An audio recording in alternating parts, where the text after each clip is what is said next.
este evento agradecer a la presidencia de la Cámara, al diputado Frati,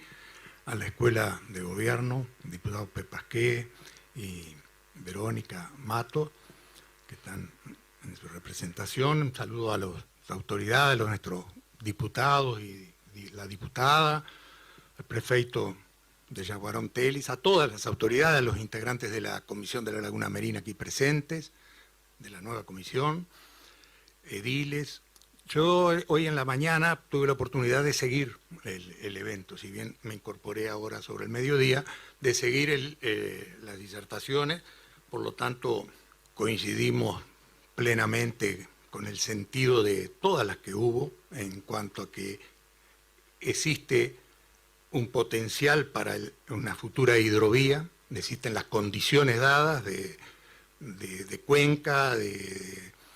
actividad económica ya en marcha y actividad potencial, particularmente agrícola, de modo que no voy a referirme a ese tema. La necesidad de la hidrovía, existe la voluntad, al menos de quienes participaron hoy, de las autoridades departamentales y del propio gobierno, como quedó de manifiesto en su reunión con el presidente de Brasil, y existiría también voluntad del gobierno brasileño, de modo que parecería estar todas las condiciones. Si no fuera que esto ha existido en casi todos los encuentros de los presidentes, uno diría que es hora de iniciar con las manos esta actividad. Pero bueno, lo cierto es que estas cosas son así de complejas, como decía Botana, son lentas, van madurando, y un país como el nuestro, país chico, no nos queda otra que mantener el tema en la agenda, enriquecer la propuesta permanente y sistemáticamente y cumplir lo más posible con las obligaciones contraídas con el gobierno de Brasil. Como ustedes saben, esta hidrovía, bien decía Botana, no nace con un plan director de la ANP, tuvo una historia. Tengo una anécdota más antigua que esa todavía. En una época en la Laguna Merín la controlaban 2 cañoneras portuguesas, trillaban la laguna y servían a su vez de respaldo a las tropas terrestres portuguesas que incursionaban a sacarnos el ganado o en su tránsito hacia Colonia, y andaban muy activas. Hubo un español, esto creo que fue sobre principios del 1800, que era imposible entrar a la laguna con ninguna embarcación porque había que pasar por el puerto de Río Grande y por el canal Sangradouro, que trajo una cañonera española desarmada en carreta y la armó ahí en el San Luis y las agarró de a una las cañoneras y las destruyó a las 2. Y durante casi un año gobernaron los españoles las aguas de la Laguna Merín porque el Sangradouro no le daba paso a las tropas portuguesas, hasta que un buen día aumentaron las aguas de la Laguna de los Patos, de la Laguna Merín, y pasaron las cañoneras portuguesas y se terminó el dominio español sobre las aguas. Y esto muestra que siempre hubo un interés estratégico ahí también, hasta militar. Pero también es cierto el canal Sangradouro, que es pero no me voy a distraer el tiempo, porque la verdad que hay anécdotas formidables ahí, porque el canal Sangradouro, que sigue siendo el mismo escollo hoy para que Foderés pueda iniciar con las operaciones de su emprendimiento, era también una limitante que había para el tráfico permanente, que había casi no, diario, entre Río Grande, Pelota, Yaguarón y Santa Victoria. Y un gobernador, un presidente del Estado en aquel entonces, Carlos Barbosa González, fue gobernador del Estado de Río Grande en 1908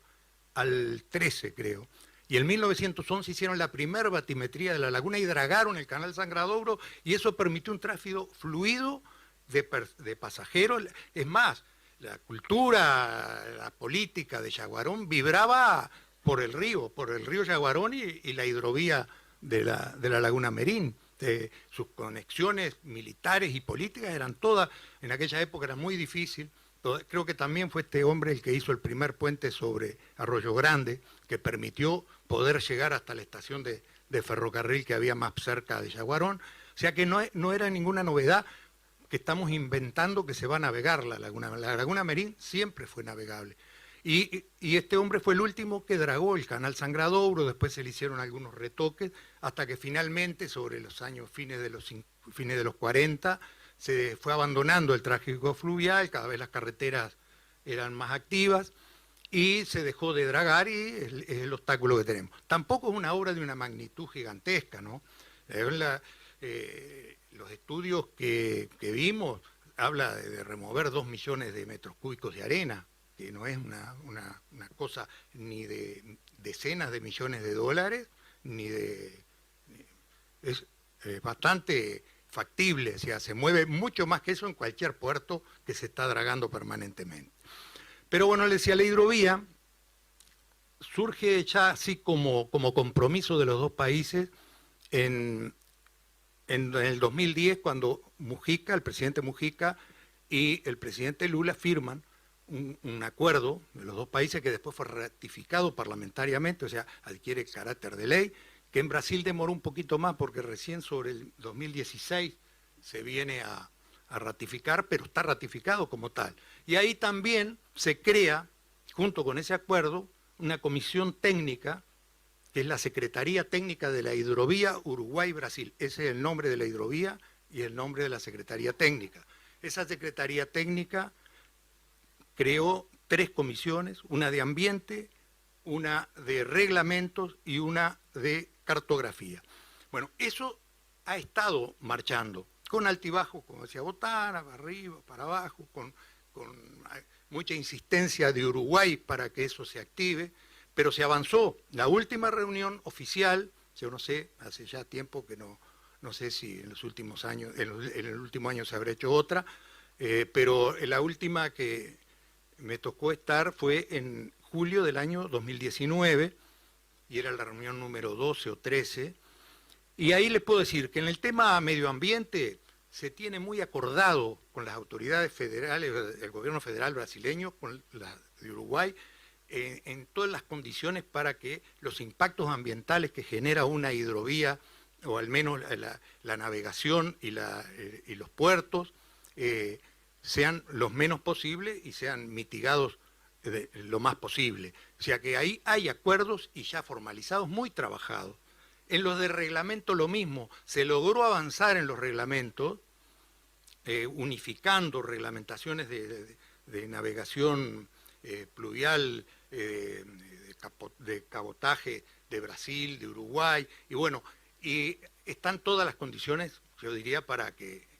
cuando se quiera se apruebe el reglamento de navegación de la hidrovía Uruguay-Brasil. Y en la de cartografía, y aquí me quiero detener un minuto, se dividieron las responsabilidades. Uruguay se encargaba de la mitad del saco sur de la laguna Merín, de punta, creo que punta Juncal, hacia el sur, hacia San Luis, y Brasil del saco norte de la laguna. Bueno, Uruguay, puedo decirles que cumplió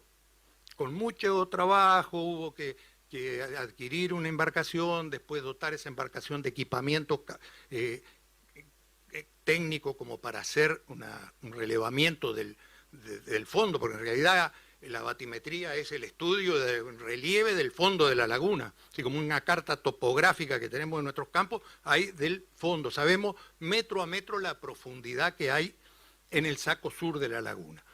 Eso está terminado. La Armada Nacional, a través del SOMA, con esa embarcación que le proveyó la Comisión de la Laguna Merín, hizo en 3 etapas ese trabajo, y es un elemento fuerte que tenemos para la negociación, sobre todo como Comisión de la Laguna Merín, cuando se negocia, es decir, nos plantean un poco lo que decía Sergio hoy, decía, bueno, pero ustedes no hacen el puerto, nosotros no ¿cómo vamos a dragar el Sangradouro si no han hecho el puerto? Y ellos tienen que hacer la batimetría de la parte norte. Y también cuando draguemos vamos a hacer la batimetría, pero y quedan una cosa que hay que irla llevando. Pero no hay otra alternativa que tener paciencia y ir con hechos concretos de cumplimiento de nuestras obligaciones, como por ejemplo en este caso la cartografía. Sé que la Armada Nacional a través del SOMA tiene todos los trabajos en bruto como para construir las cartas náuticas. Con esas cartas náuticas hay que establecer la ruta propiamente de la hidrovía, de modo que se pueda trazar, poner la señalización, el alumbrado, los faros que se requieran y poner en marcha todo eso. Entonces, esas cosas creo que son un avance importante que nosotros debemos manejarlo en la presión hacia las autoridades brasileñas cuando se negocie. Brasil tiene interés, lo ha manifestado. El tema que, bueno, yo supongo que entre tanto problema fue un periodo de mucha inestabilidad política todos estos años anteriores, que quizás retrasaron el cumplimiento de esas obligaciones. Pero estas cosas internacionales son así. Si uno recuerda o estudia la historia del puente Magua, puente que no es tan caro a los cerrolarguenses y particularmente a la gente de Río Branco, fue un proceso muy parecido. Que había que hacer el puente, estaba todo el mundo de acuerdo desde hace años. En Yaguarón lo hablaban en 1800, hasta había maquet de un posible puente. En 1909, cuando se firma el tratado que nos devuelve, como él mencionaba, creo que era el capitán Maceo, hoy, que nos restituyen la soberanía sobre las aguas de la laguna Merín y del río Yaguarón del lado que nos correspondía, ahí se da un empuje a la idea del puente. Y en el 1910 se firma de vuelta un tratado para hacer el puente. Y en el 18 todo eso iba quedando y habrían reuniones como esta, y yo que sé, vendría la gente a Yaguarón y otros irían a Río Branco. Y en el 18 se firma un tratado que sí tiene que ver con tu relato, porque por el cual el Uruguay le paga a Brasil la deuda externa contraída en la guerra grande y en la guerra, en todo ese periodo, cuando tuvo también el gobierno sitiado, el gobierno de Montevideo, y pagaba la deuda con el puente sobre el río Yaguarón. Esa era una de las formas de pago, y finalmente fue así que se hizo. Uruguay construyó el puente como forma de pago y saldo de la deuda, que había otras condiciones, que no viene al caso, pero terminó siendo la vía férrea la segunda condición, porque Brasil exigió que hiciéramos una vía férrea de 33 a la primera estación que pasaba ahí sobre Yaguarón, bueno, que ahora está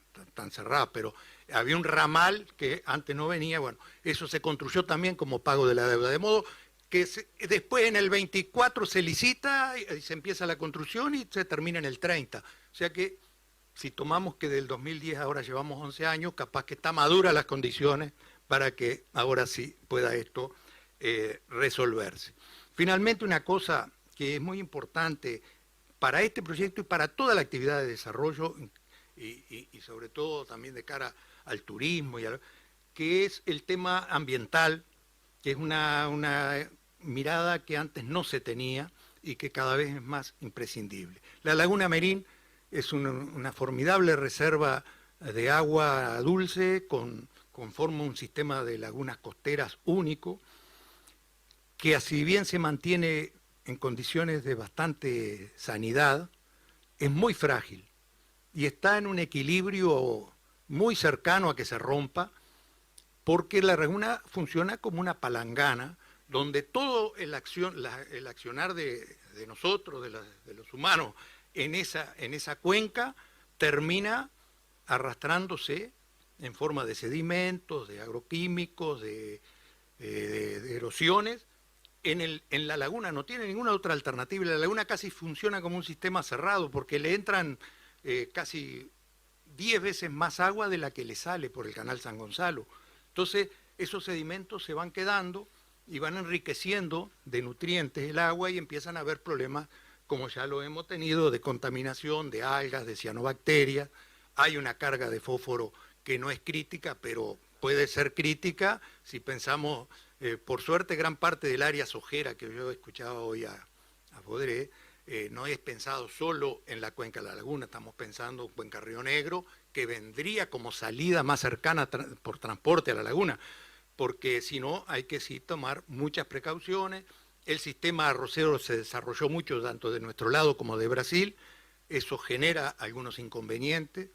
se han destruido algunos bañados que servían como retención de esos nutrientes que se amortiguaban antes de llegar a la laguna, entonces eso hay que mantenerlo, y porque la hidrovía, o decir, bueno, no es el agua que voltean las embarcaciones, o una pérdida de gasoil que tenga un lanchón, una barcaza, es el tema de que genera una hiperactividad, una superactividad, mejor dicho, que si no se hace con los controles debidos, termina matando el cuerpo de agua. Entonces, ni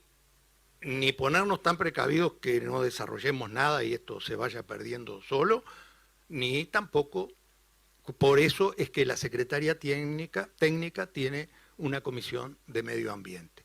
Y una última cosa que está ligada a todo esto es la gobernanza, que es fundamental. Al ser binacional, como bien se decía, es difícil de la gobernanza de los cursos de aguas transfronterizos. Y hay que trabajarla, no hay ninguna otra manera, no es ni aprepo, ni engaño, es nada más que trabajando, sumando los intereses de la gente de Brasil, de ahí de Pelotas, de toda esta costa de la laguna, de Río Grande, del puerto, son los mismos que los nuestros. Entonces, eso es lo que hay que potenciar para poder tener instituciones, espejos, con normativas similares, que gobiernen este entorno. Hoy ustedes saben que la ciudad de Pelotas y la ciudad de Río Grande y algunos municipios, creo que Capón de León y algún otro, más este lugar donde estamos hoy, tomamos el agua de la Laguna Merín, el agua potable, el agua que tomamos. Ya no es que la cianobacteria para bañarnos. Es un problema, entonces para Brasil es estratégico. Casi tiene 700.000 brasileños toman agua, porque se hicieron ya obras hidráulicas del canal San Gonzalo y están transformando en fuente de agua potable. De modo que si nosotros no llevamos una buena relación, un buen entendimiento y una buena gobernanza, en algún momento vamos a tener problemas.